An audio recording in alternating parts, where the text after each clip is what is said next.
నంద్యాలలో అంతర్రాష్ట్ర దొంగల ముఠాను పోలీసులు అరెస్టు చేశారు. దొంగల నుంచి ఒక పాస్పోర్ట్, 1,50,000 నగదు, బంగారు చైన్, ఉంగరం, జత కమ్మలు మరియు ఐప్యాడ్, 2 సెల్ ఫోన్స్ స్వాధీనం చేసుకున్నామని, వీటి విలువ 6 లక్షల వరకు ఉంటుందని డీఎస్పీ యుగంధర్ బాబు వెల్లడించారు.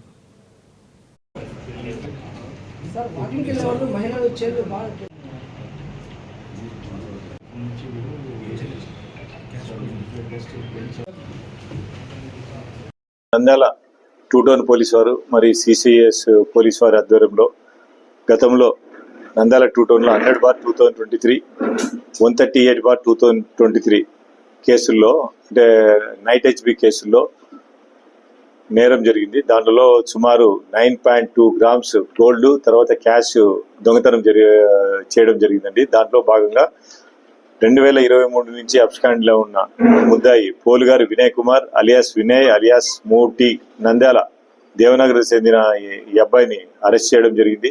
ఈ ముద్దాయిని గతంలో ఈ కేసులో సంబంధించిన పండిట్ ఉత్కర్ష్, పసుపులేటి మహేంద్ర, కందుకూరి హేమంతులను కూడా గతంలో అరెస్ట్ చేయడం జరిగింది. అప్పటి నుంచి కూడా ఈ ముద్దాయి అబ్స్కాండింగ్ లో ఉన్నాడు, పరారీలో. గతంలో అరెస్ట్ చేసిన 4 ముద్దాయిల దగ్గర నుంచి సుమారు 8 తులాల బంగారు రికవరీ చేయడం జరిగింది. ఇప్పుడు ఈ ముద్దాయి దగ్గర నుంచి రిమైనింగ్ 12 గ్రాముల బంగారు కూడా రికవరీ చేయడం జరిగిందండి. ఈ ముద్దాయిని ఈరోజు రిమాండ్ పంపించడం జరుగుతుంది. వీళ్ళు కూడా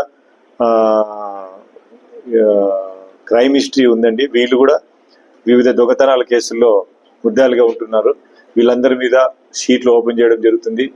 అదే రకంగా వీళ్ళు ఒకటే సంవత్సరంలో చేసిన నేరాలన్నీ పరిశీలించి